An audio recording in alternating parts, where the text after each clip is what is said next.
Okay, welcome everybody to the fourth My Membership webinar for 2025. Before we start, I'll just do a couple of intros. My name is Paula White. I am the product manager for My Membership, and I'm joined today by Colleen Ballantyne, who is our lead tester, WA installer, helps out on support a lot. Colleen is here today to answer any questions you may have, and you can ask those using the Q&A button, I think is on the top left of the meeting screen. So we'll stop sort of halfway and review any questions that you may have. Right. Today's session is designed primarily for, just a reminder that it is being recorded. Anyway, today's session is designed primarily for new users of My Membership and those who are probably looking for a refresher on the basics. If you are an experienced user and you find yourself here, hang in there because you might find a new way of doing something that could be more efficient for you. So we are going to be covering pretty simple stuff, which is navigating, getting around, finding the things you need to find, setting up your screens to display the data that is in a meaningful way to you, actions and bulk actions, and then we're going to do just a couple of common tasks, which is adding a new member, and quite an important one, which is looking at the membership repository to manage your memberships. Yeah, so firstly, we're going to be looking at the navigation, so covering main menu, links, dashboard.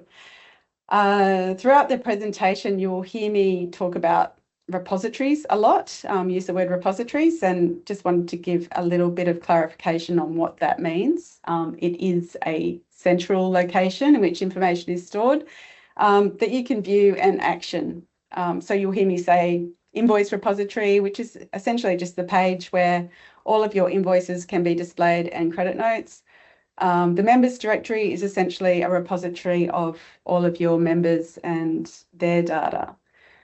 Well, let's jump onto the site and we'll start with the navigation. I'm hoping you can all see that screen okay. So My Membership is designed to be fairly intuitive when it comes to navigating around. On the left-hand side here, you'll see what we call the main menu. It is accessible from every page and it doesn't change. So it's always there on the side for you to access. At the top of that menu, we have the quick search. So if you want to jump to a member very quickly, and you can use their name, typing. You could use their name, and if you click on that, it will take you to their details page. You can also use their number, or if you happen to know an invoice number, I'm just going to try and guess one. You can put in the reference number and jump quickly to that invoice as well. It's indicated by a $ if it's an invoice and not a member. So that's just a quick way of jumping to members and invoices from the quick search. Next, we have the dashboard.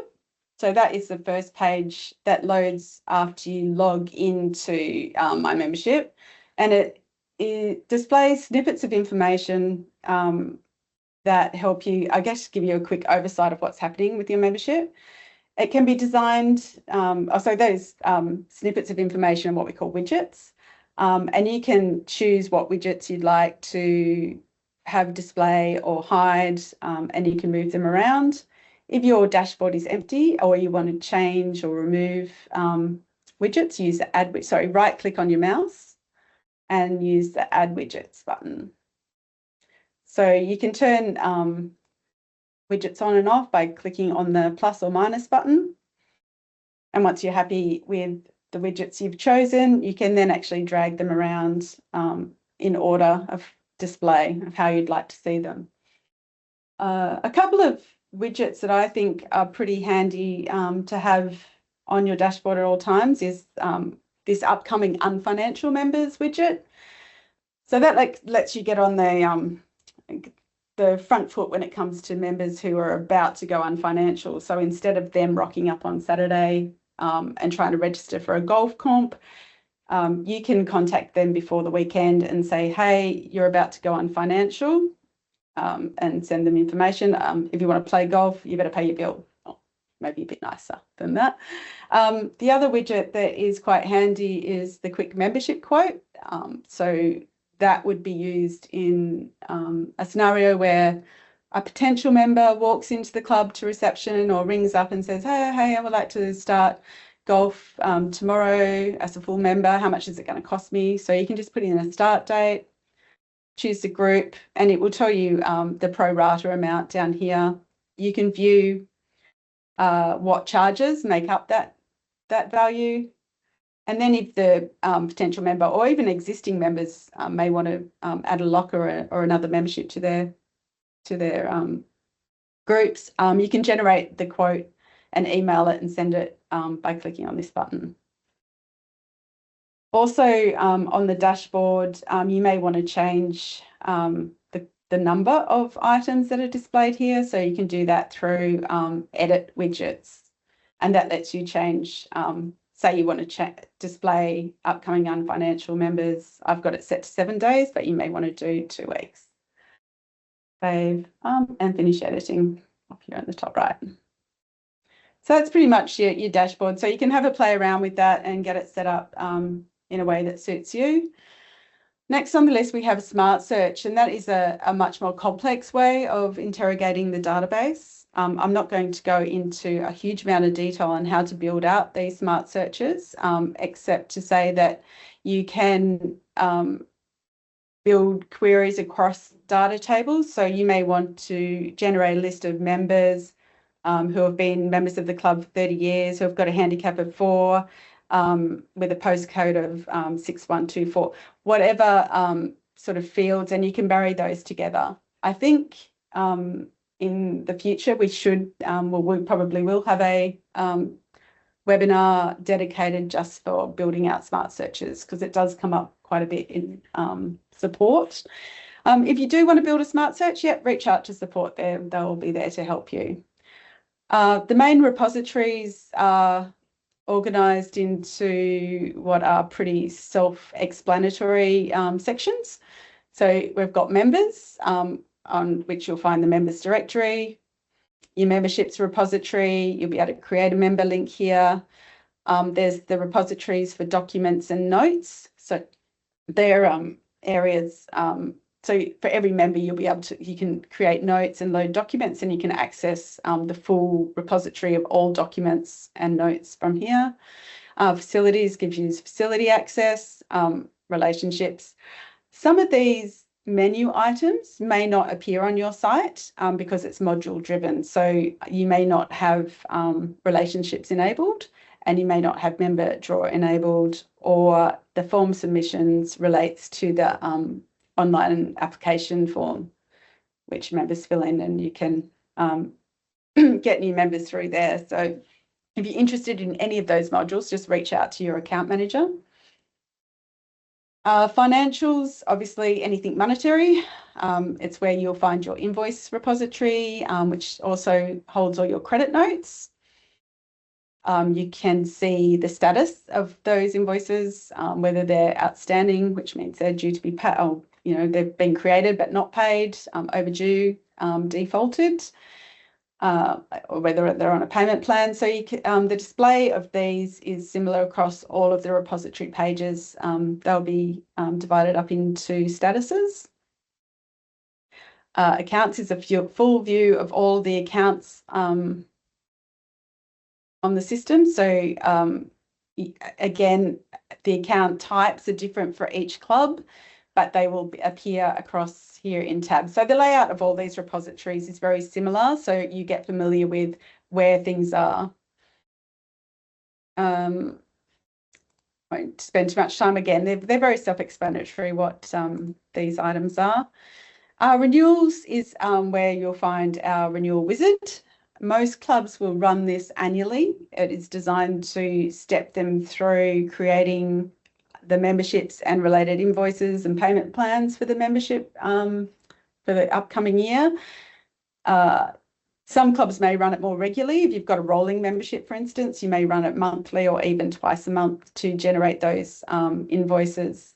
Every time the wizard is run, it creates what we call a batch history of those, and that's a good place to go back in just to see what the system generated during the wizard. So you can see this system is actually set up to do auto renewals, so it will automatically create invoices, renew the membership, create the invoices in batches without you doing anything. And it will also email those invoices if you've got that setting set up. But it's a good place just to go in and see exactly what was generated during the wizard. Reports is our repository of a library of reports that are standard across all sites.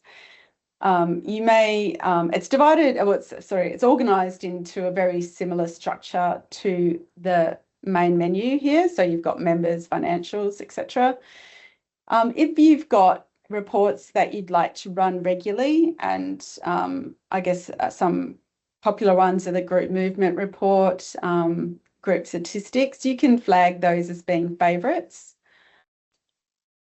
And they will appear up here in the favourites column. So you don't have to find them in the list. You can just save them up here and run them as required. When you, just run a quick one here. When you do run a report and other tasks in the system, some tasks run as background jobs, which means this little panel will pop up in the top right-hand corner. So it indicates some reports might take a few minutes to run, and it will give you a progress of how long that has got to run for. Once it's complete, you can click on the magnifying glass and view the results. So with reports, you've got the option of exporting to PDF. So you can export that and it will, and have a look and see if that's open there. So that's created a PDF of new members that you may want to generate these PDFs for the board. You can export to CSV if you want to create your own report, so you can manipulate the data, or you could jump to the repository to get a list of those members, giving you other options such as actions. We'll be covering actions shortly. So that's your reporting area. Communications, we do have send email. Send SMS is, again, an optional menu item. These two you probably won't use a lot from the main menu. You're more likely to generate emails and SMSs from an individual's details page or a repository. I'm logged in as an administrator, so you won't see that one. Probably the most important pages on here are email history and past emails. Past emails give you a history of ad hoc messages that you may have sent. And this is all test data, by the way. Email history is all system, so all of any invoices or financial notices, receipts, statements, whatever has been sent out via system emails. Another important page, or a good page to go to, especially if a member says, oh, I didn't receive the email, you can have a look at in the requests, email requests, and it will tell you if any of the emails you've sent out have failed for whatever reason. A lot of these messages will probably mean nothing to you, but ping them through to support and they will be able to help you. There's also failed requests in here that have failed for whatever reason. So it's just a good way of checking if there's any blockages on emails that are that members are expecting to get. Configuration, this is pretty much the engine house of the system, and there's thousands of settings, and I guess luckily the installers do most of that work prior to go live. They will get your details and all your options that are required to run your club and set that up for you. But on occasions, you will have to come in here, most commonly to change email content. So you may want to change the content of a body of emails. We do have webinar libraries actually that will give you more details on how to do these things. There's one on communications and also one on renewals. But that's one area you'll probably have to come into configuration. Another is if you want to set up custom fields. So if you want to capture more data when you're creating members, you can create fields to do that. And also when you change the pricing, you may want to add a new variation to your charges. So this is where you can come and make all of those sort of system changes. One area which I do want to point out is the users. So we find clubs who have a lot of high staff turnover or just turnover of staff in general. And it's quite important that when a staff member leaves your organisation that has had access to My Membership, that you disable them. Sorry, Pyro. So have to give them emails, but I won't go and do that now. You can disable them here, and then for the new staff member coming in, you create a new user. So you give them a username, and that sends off an email for them to set their password.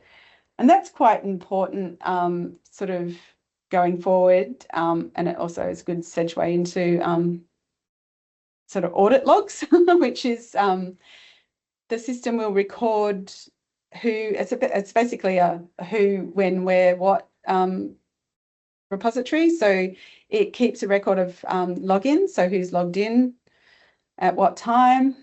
And what I was talking about users before, it also keeps a record of what has changed in the system and who did it and at what time. The same with member timelines. So if you make any changes to members, whether they've changed groups and you've created an invoice or paid an invoice, it records all of those transactions and it lets you know who actually did that. So that's why it's important not to share user logins. It's to create your own unique ones for each staff member that will be using the system. Integration logs is a good place to troubleshoot any integration issues you may have. You can come here and it will tell you why it's declined. And that batch history is what I was talking about before, is also handy for if you do anything in bulk, whether you're creating invoices in mass or the renewals run. I will be going through bulk actions in a bit. So this is where those are recorded. So you can always see after you've done a bulk action exactly what was created. And that's quite, I guess, reassuring that you can go in and investigate those. Finally, in the main menu, we have support. Again, quite an important menu item, manuals and solutions. If you want to know how to do something, jump in there. We have like a whole raft of solutions and knowledge, like in our knowledge base, and you can search for those. They're organised pretty much into this, again, the same structure as the main menu. So you've got dashboard, members, smart search, financials. So you can easily navigate through theirs, or you can do a search. Each of those solutions have like a quick step-by-step guide, but then they also have a more detailed sort of version with screenshots, which you can follow along. If the solution isn't there, or if you just want to ring someone up, please, that's what support's there for. Give them a call. In here, there's quick links to integration, which you probably won't use a lot. There is a link to your golf site if you have that, and you can click on there and quickly jump to your golf site if that's what you want to do. So that pretty much covers the main menu. The other way of navigating around and doing, so getting from one place quickly to another, is through internal hyperlinks. So you'll see whenever text is coloured, so I'm sort of on an essentials site here, but most of you will have a blue coloured site. So wherever you see blue text, you can click on that and it will quickly link you through to whatever repository is related to that data. So if I click on, for instance, a member's number from the directory, it will link me directly to his details page. I can then click through and view whatever information I like. If I click on, say, the rolling or the membership name, it will link me through to the membership repository for that member. If I'm in the invoice repository and I'd like to quickly view a invoice, I can click on the reference and it will pop up in a window and I can view the details of that invoice. I can see allocations. I can see the history of that. I can see whether it's sent to general ledger or not and what the journal will be. Paula? Yes. Yeah, we have a question in the Q&A about is there a limit of how many user accounts can be set up? And No. probably some questions, well, does ask if there's a tiered membership system or how many users somebody can make. Okay. I'm not really sure I understand that, but it might. Okay, with users, there when you create a user, you can allocate them security roles. So you can create unlimited users, as many as you like, and you can give them access, different levels of access. The most common is just administrator, so people can see and do whatever they need to do. You may want to restrict people just to members without any financial access, so you can set them up as a membership user. Or there is, I think there's another one which is like member draw user, which is very limited.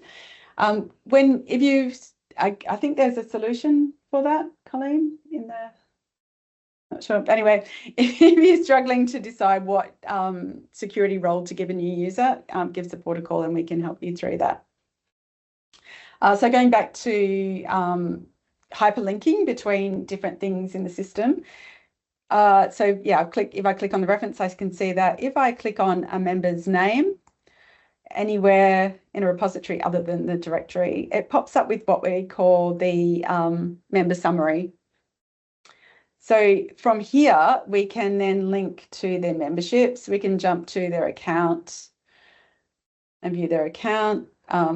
It's a very quick way of jumping around from one place to another. I'll just also pull that back up again. And you can also do an action from this button here. This is what we call, so we're moving into actions now.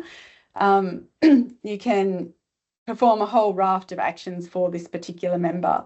So wherever you see this button, it's what we call our action menu, and it's next to a particular entity. So this one is a member. And the content of this menu will change depending on what that button is next to. So if it's next to an invoice, it will show different options to whether it's next to a member. If it's next to a statement, it will show different action menus again. So this particular one gets used a lot, obviously. Some common actions would be to communicate, send them an email or an SMS.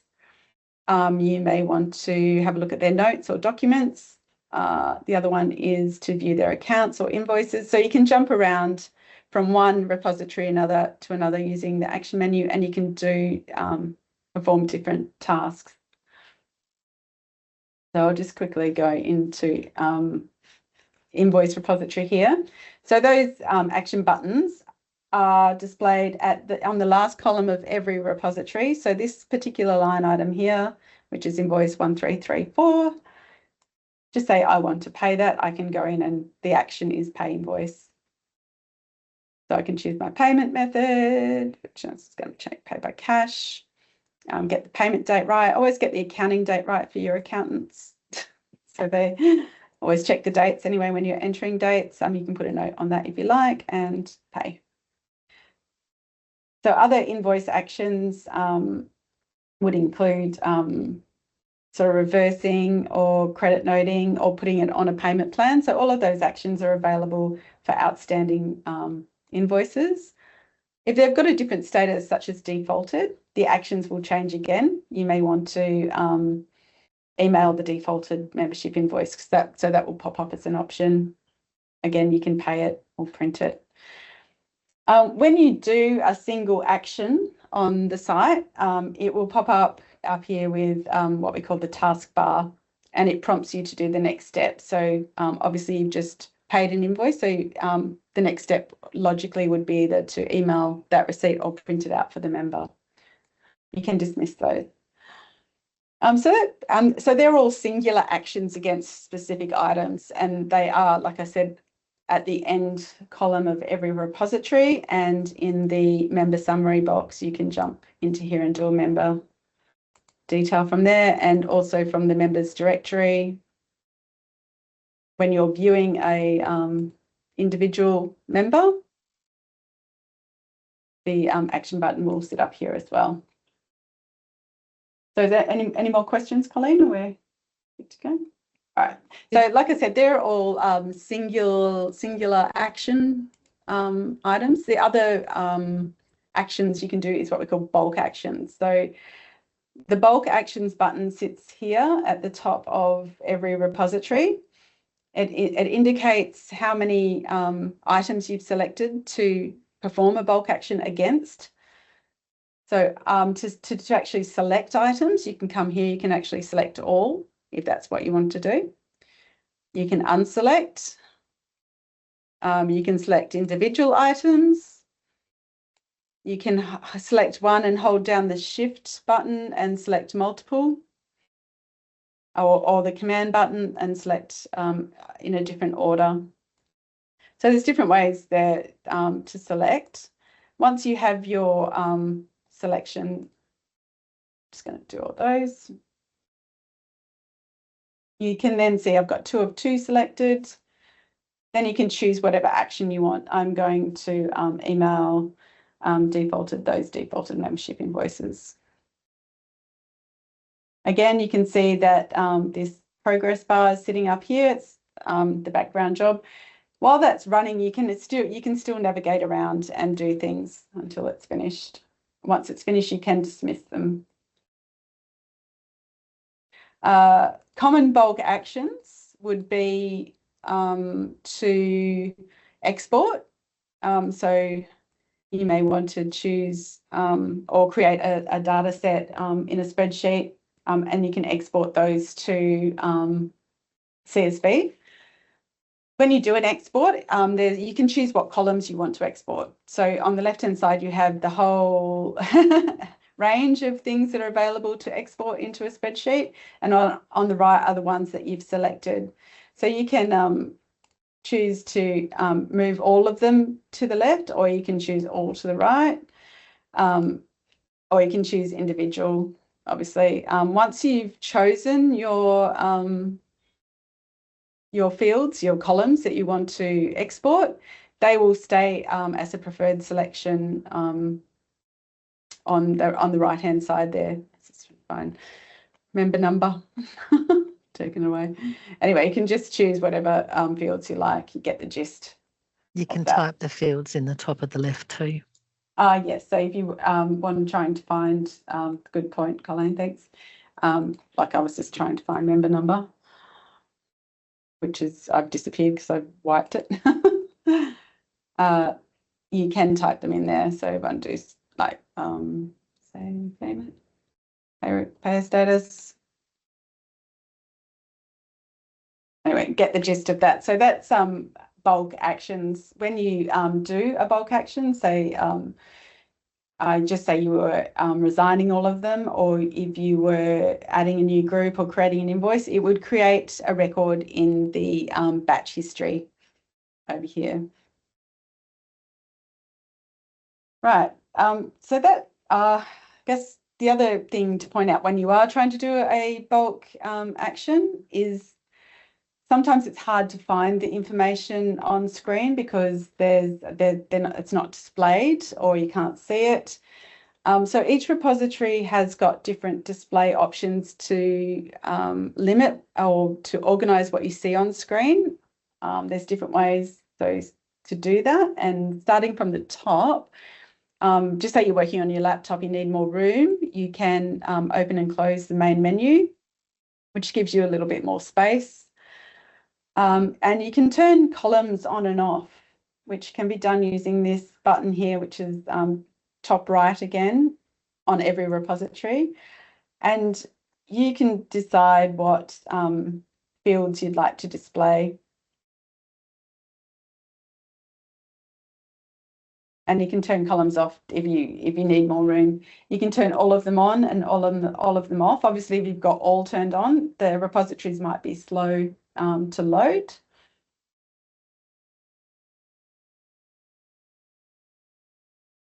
But you get the gist of that. So you can turn columns on and off. You can also filter on each column. So you may want to, or actually the next one down is display options. So you can choose if you just want to see a particular group, you can clear all those and say, I just want to see my 7 days.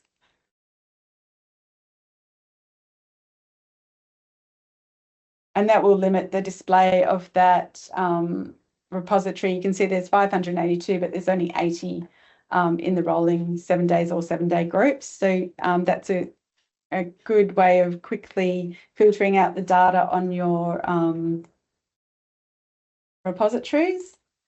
The other way is to use the filter here.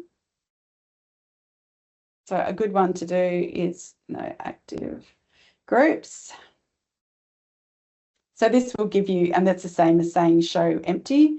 That gives you an indication of all your members that are in the system that don't belong to any membership group. So really they should be resigned or added to a group. So that's a good one to do there. You can also sort on columns. So you might want to see members who have been members of the club for a longer period of time. So that you can sort up and down. These are all relatively new members by the look of things of this data. Here we go. So 1970 is the oldest member, and it goes through to the end. This bar down the bottom is what we call pagination. So you can choose to display more options on the page than the standard 20 that is loaded. The reason why we load 20 is just for speed. So when you're loading 100, it does take longer. You can jump to the end, or you can select which page you want to jump to. So that's a pagination. You can also hide and show columns from here as well. So you don't have to, if you just want to clear that column, you can go in and then turn it off and on. So just go back to the directory. And that pretty much sums up, I think, all of your navigation options and setting up the screen to how you want to see it, what data you want to see. So I'm just going to flip back to here. So we've covered sort of all of those options there. And now I'm going to just show you a couple of common tasks that you'll do using My Membership. One is creating a new member, and the other is looking at your memberships repository and actioning things or seeing what needs to be actioned from there. So creating a new member, you can do that from the main menu. Sorry, it's getting long. Might need a drink. Create member from the main member, or you can do it from the repository, directors repository, where there's a button to add member. If you have a member in Golf that has come back, just say in your database in Golf, that has been resigned, has returned, and all of their data is sitting in Golf but not in My Membership, you can populate them directly from Golf. Retrieve their details, and that will complete most of the details that need filling in. There may be a few missing that you need to add in, but that will speed up that process. That's if you've got the data in Golf. If not, you have to start from scratch. This is the other button I was talking about where you can create a new member. And you'll just have to, I've got some, change the name here. And you just simply go through each of the tabs.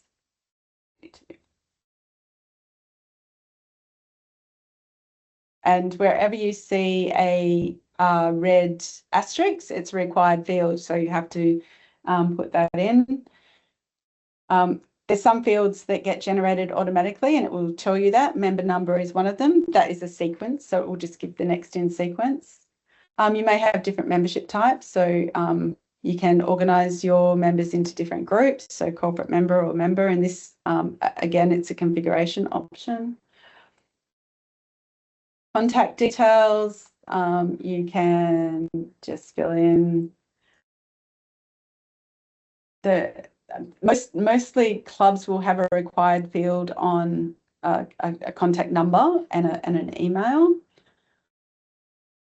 For the addresses, that uses Google Maps to do a lookup. So all you do is simply start typing the address and find it, click it, it will populate there. That will keep all of your data the same, basically. You won't have different formatting for the say the suburb or postcode. Financial details, these often these are generated for when people set up payment plans. If you want your members to continue on with the payment plan, they've got their invoice, it's on a plan, and every year when you do your wizard, your renewal run, that's hard to say, with the wizard, if you want it to automatically create the payment plan, you can add a template in here, and that's the template that it will use. Communications, by default, it is email, but some members may not have an email. You can change it to post. And golf details are populated all by golf. They are disabled by default, which is a new feature. And I mentioned custom fields earlier, so when I was talking about the configuration screen. So if you need to capture additional data for your new member that doesn't exist, you can create it. So you can see dietary requirements here and previous clubs. So you may want to capture all sorts of information when you're creating a member that you can use for either promotional things or communicating with them. So I saved that. It's taking a little while. Tell me something paused.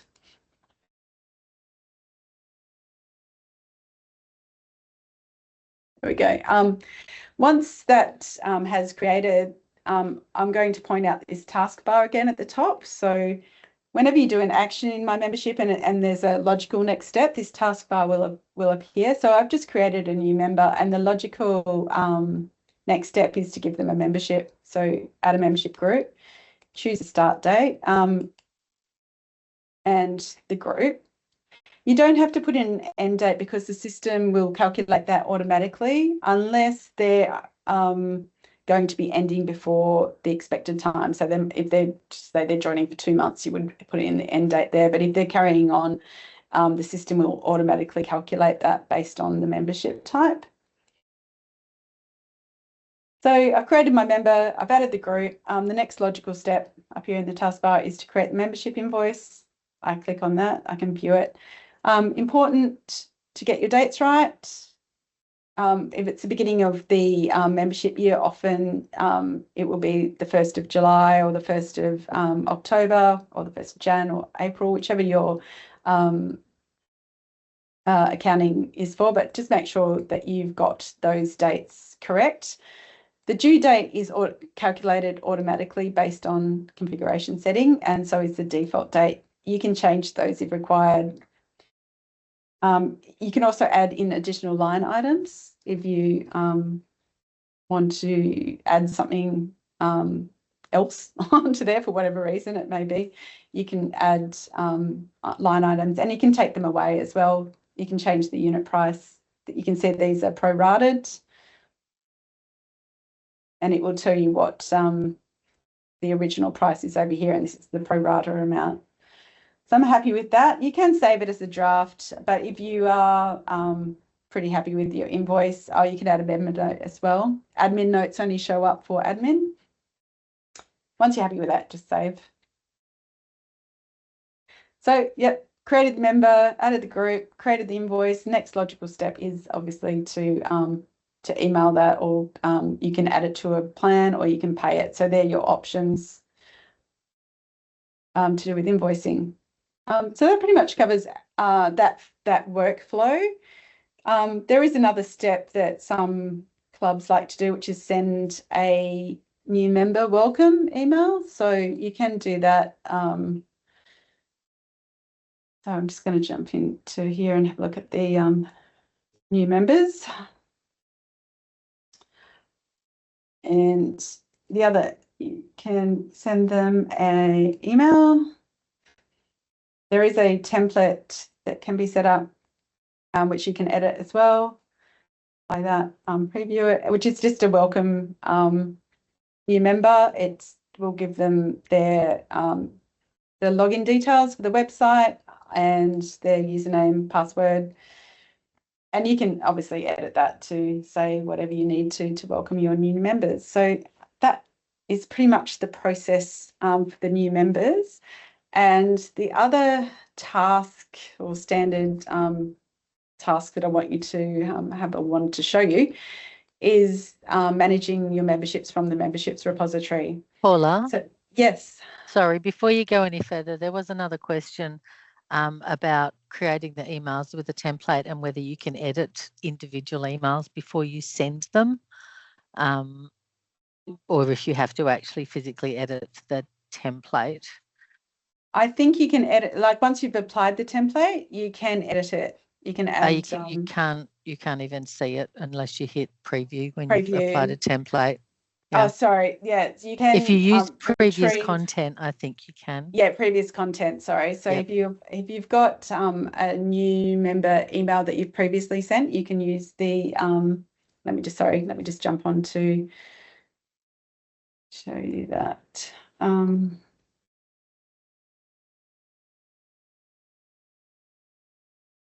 So there's this like little recycle button up here. So if you, that's not very, it's not very nice. Which is another one. Just fields, blah blah. See this one's very. So you can load previous messages and edit those. So if you wanted to text here. So if you send a new member email, it will record it in the recycled sort of the past messages, and then you can reuse that. Does that sort of hopefully that answers the question there? Yep.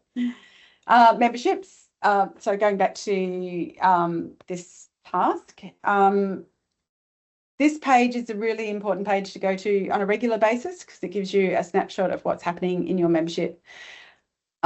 You can see your current memberships and any invoices that are required. So you may have created the new member, added them to the group, got distracted, forgot to raise the invoice. They are now basically active in the system, but they haven't paid.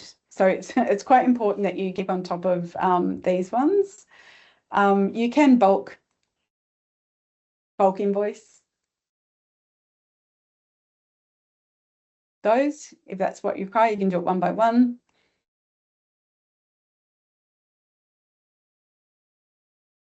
Again, check your dates before saving. And that's created a batch history for those memberships requiring invoicing. So now I've got, sorry, the system will run a scheduled job to update these values. So they have got a not required status, but the scheduled job will run just to update that number. The other important credit required is also a good one to check. That is if a member has ended their membership and needs to be credited for any amount. If they don't, there is the option to mark them as invoice or document not required. Unfinancial, so obviously this is quite an important one. If they've been unfinancial for a long time, it's probably, and you've communicated with them, you've let them know that they can't book, they're not doing anything, it's probably time to look at resigning them, just to keep your database clean. You don't want to end up with like 400 unfinancial members that have just abandoned ship and not got in contact with you at all. Invalid membership. So these often happen with members who are in a age restricted or tenure restricted group. It will show you who's invalid currently and also who's asset next renewal who is going to be invalid. So you can pre-plan moving those juniors or sub-juniors to an adult group. You can send them an email saying, look, next renewal run, you are, you're not going to be valid to be a young adult anymore. You'll need to change to either 7 day, 6 day, and give them the options. So you can bulk schedule a change of membership group, and that's an important distinction to make as well. You don't want to end those memberships, because that would just puts an end stamp on them. What you actually want to do is change their group. And if both of those members are going into the same group, you can do it in bulk. So we can say as of January 2026, they're going to be in the 6th day July, and when that rolls over, it will happen. Normally, you would choose a date that rolls into your membership renewal date, and continue. So I'll just go quickly back to the memberships repositories. It also just keeps a record of changes and additions. So any members that have had added new memberships recently, or the scheduled changes. So these are the scheduled changes that I've just done here. And that pretty much concludes, if I can get back to slideshow.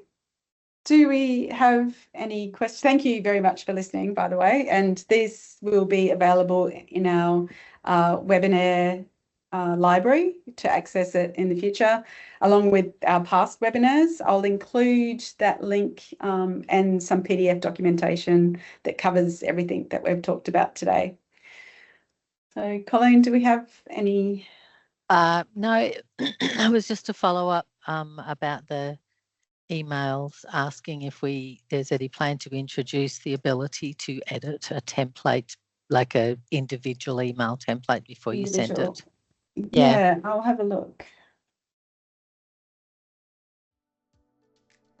I'll put that on the list. Thank you very much, everybody. Have a great week, and reach out if you need any help.